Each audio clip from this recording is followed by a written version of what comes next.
Alright, tonight on the Saucy Boys show, we have an absolute banger. And I watched this like a couple weeks ago, I think. And sort of like I was supposed to go to my cousin's house and they were having a party or whatever. So I had like a short amount of time. So I needed like a movie that was under or about an hour and a half. So I picked this, which I've actually been wanting to watch for probably like a year since I bought it on Apple TV. Obviously, this was a classic from my childhood. I remember it so well, even though I've only watched it probably like 15 plus years ago. But it was so iconic, and yeah, I enjoyed it, and some parts actually made me like laugh really hard. So I think it's a really good movie, and I'm just looking at the cast right now. I didn't realize Scarlett Johansson is in this movie. She plays the princess, of Neptune's daughter, Mindy. Alec Baldwin plays Dennis. I forget who Dennis was in this film. Obviously, there's David Hasselhoff. David Hasselhoff. There's the main cast and everything. And yeah, so I'll give a review of this. We're gonna look at the synopsis and have a good time tonight. I actually didn't know there's 3 SpongeBob movies, or 4 or something like that. I always thought there was 2, but there's actually, I think, 4 or 3. The one that came out in 2022 actually is the highest rated one. This one has a 7.2 out of 10. I'd give this movie like a 8 out of 10 or something. But obviously its nostalgic value is probably like, it pushes it up there. So yeah, I don't know. There's no need to rate this film. So special. Okay, plot synopsis. So okay, here's the premise. The film starts with a pirate crew led by Captain Pinty eagerly awaiting their treasure, tickets to the SpongeBob SquarePants movie. When they recover it, they sail to the movie theater and sit down at the front row seats to watch the movie. SpongeBob has a dream of becoming the manager of the Krusty Krab restaurant, and that restaurant is in danger because a customer named Phil has no cheese on his Krabby Patty. But SpongeBob comes in a limo and puts cheese on the Krabby Patty to save the day. SpongeBob wakes up from a dream and happily gets ready for the Krusty Krab 2 opening ceremony. You know, in my brain, this whole like Krusty Krab 2 thing is very cursed. Like, I almost like have like weird deja vu feelings about it for some reason. I don't know if anyone else is like that. And basically, SpongeBob wakes up and that whole scene was a dream. But he has the hope that Mr. Krabs will promote him to general manager of the new restaurant. And at the opening ceremony, SpongeBob is denied the title and it's given to Squidward due to being more mature than SpongeBob. And Mr. Krabs says that he's just a kid, unable to handle the task.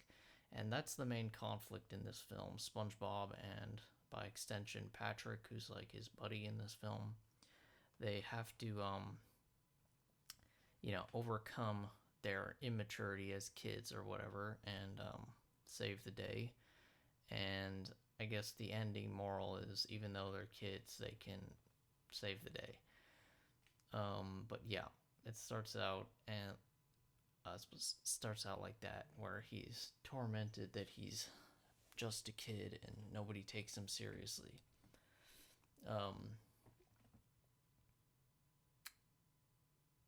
So yeah, so SpongeBob is severely depressed. But actually, before this is the first scene that made me laugh really hard.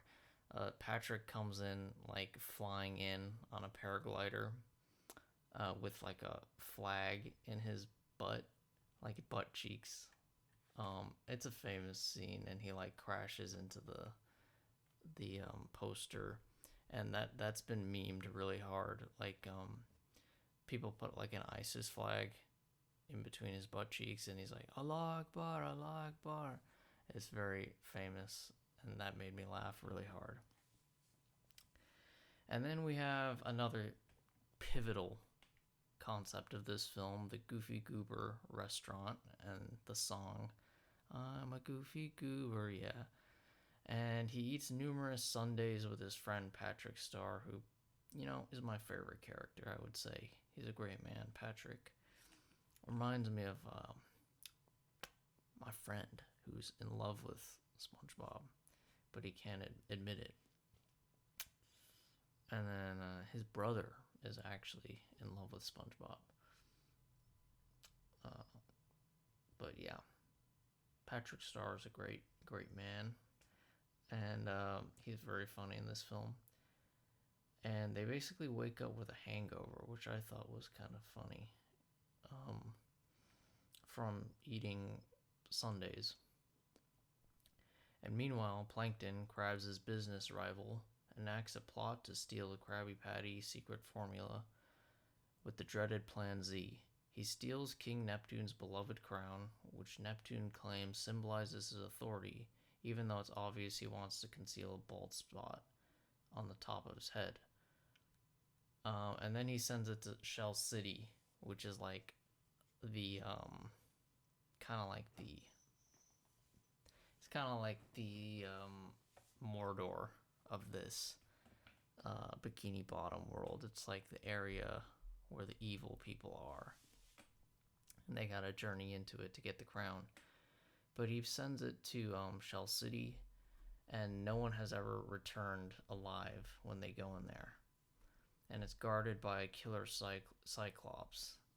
And he leaves a note saying, I stole your crown, signed Eugene Krabs. Which is pretty good. So Neptune is mad about this, and he crashes the Krusty Krab 2, assaults Krabs, and then he freezes him. SpongeBob arrives and badmouths Krabs, but seeing Krabs' life is at risk, he promises Neptune that he will retrieve the crown from Shell City. But Neptune doubts that SpongeBob is capable of that, because he's just a kid, remember? In the end, though, Mindy, his daughter, who's very compassionate, convinces him.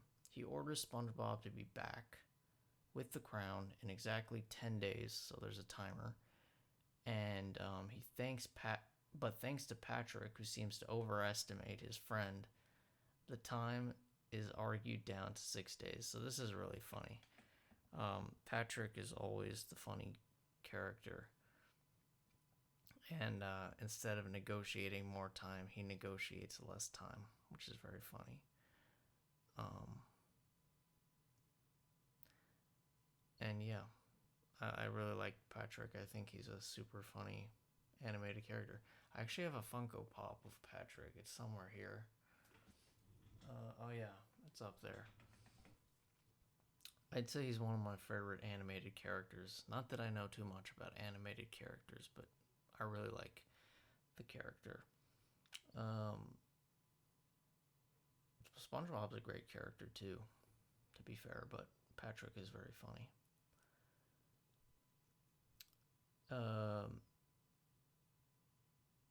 So Krabs will not run away. Neptune freezes Krabs with his trident and says that Krabs will fry if SpongeBob does not complete his task.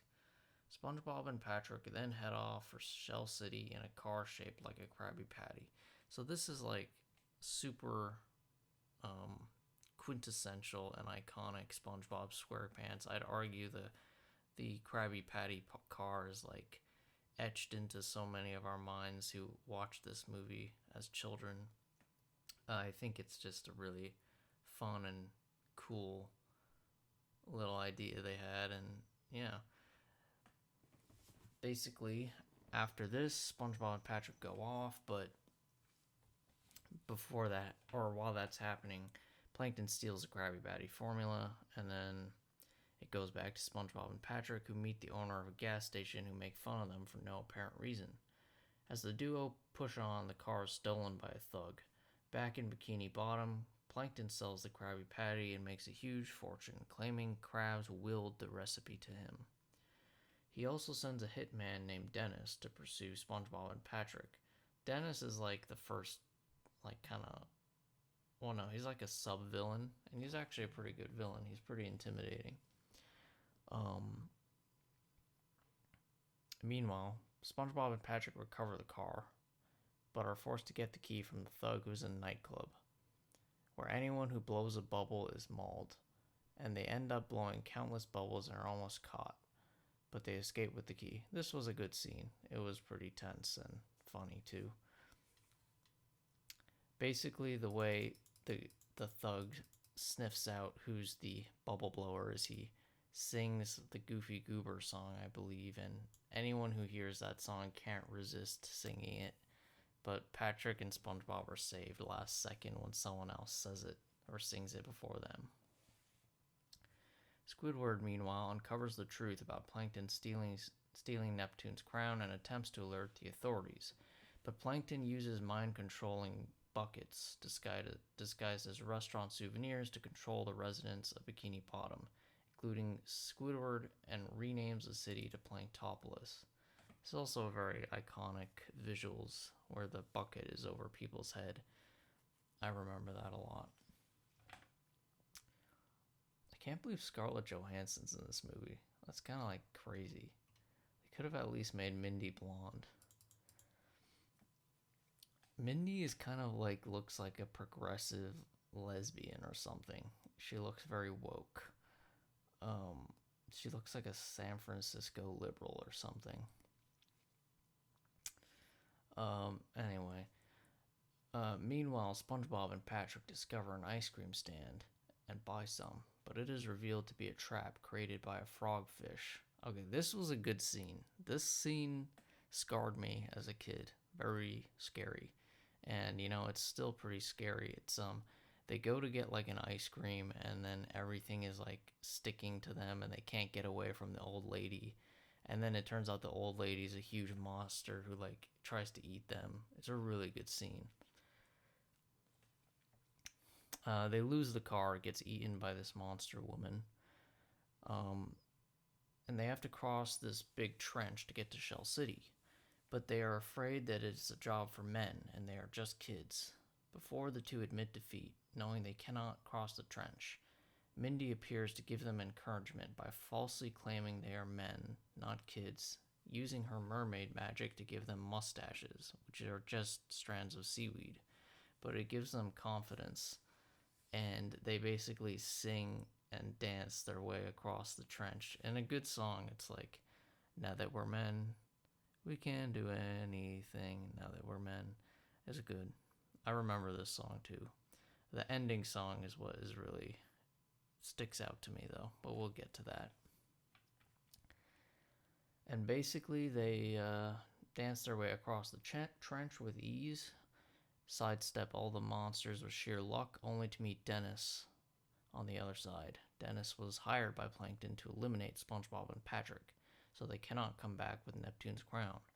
Before Neptune steps on them with his giant boot, he is stomped by a human boot. So this is like another villain. It's the Cyclops that Mindy had warned them about. They grab SpongeBob and Patrick, and he heads off for his store on the beach, which is in fact Shell City. It's the name of a gift shop. So it's actually kind of a clever plot. Like the place that no marine animal comes back from is a gift shop where he sells like fish, like dried fish for decoration. It's kind of a good twist.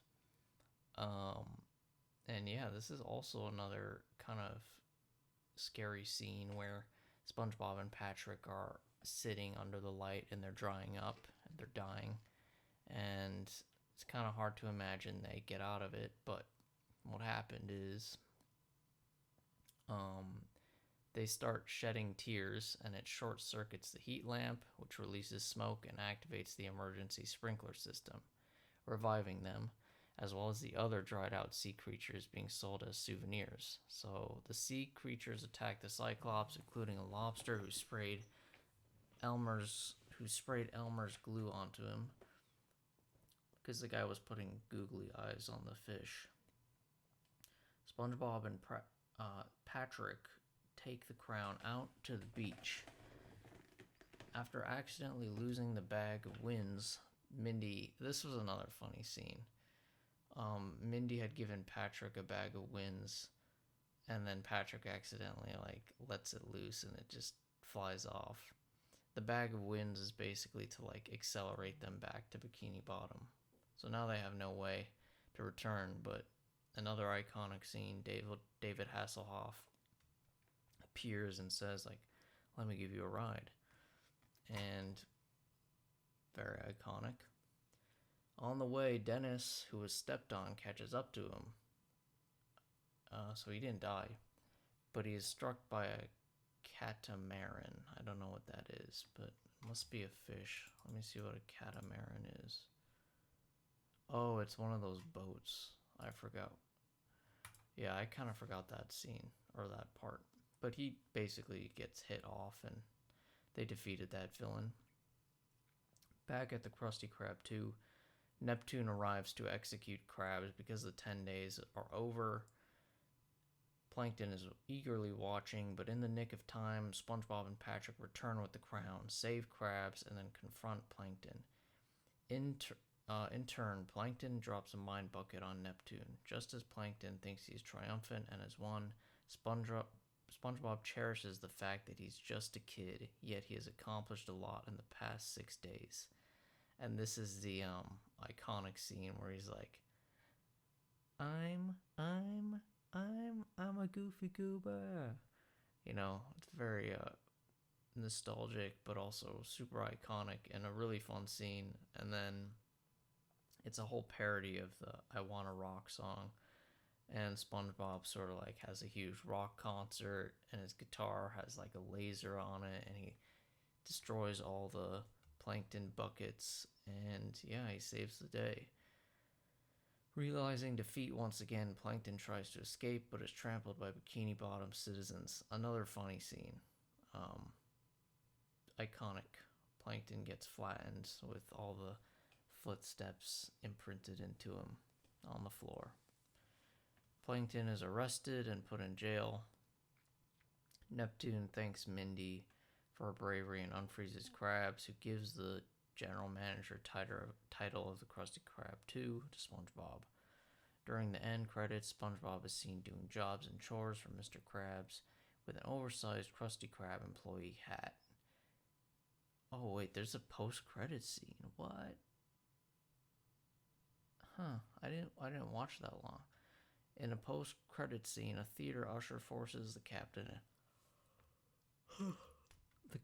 and his crew to leave. So basically it was a very meta, like it opened with a bunch of pirates watching the movie, and then I guess the post-credit scene they leave. So yeah, I think this is a really good movie, and it's a really fun movie, and it was nice to watch it again after all these years. And yeah, I think that it's definitely made for kids, but like I think anybody, especially someone that watched this as a kid, could sit down and watch this if you're bored for a little bit of time, or you can't watch a 2-hour movie like me. You could give this an hour and a half of your time, and yeah, it was very fun. It was nostalgic, and I really enjoyed it, and I'd recommend it. Yeah, so that's been. I love the comments on. The reviews. You got some people saying like absolute masterpiece. Like you can tell like people really probably enjoyed this movie. Let me see the new ones.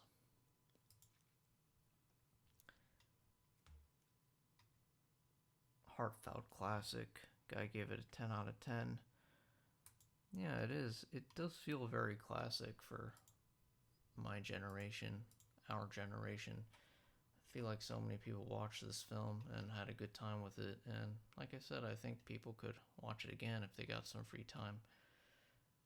It's my favorite Scarlett Johansson movie. Totally. It's better than Infinity War. Confirmed. Alright, guys. Hope you enjoyed. Bye. Saucy Boy out.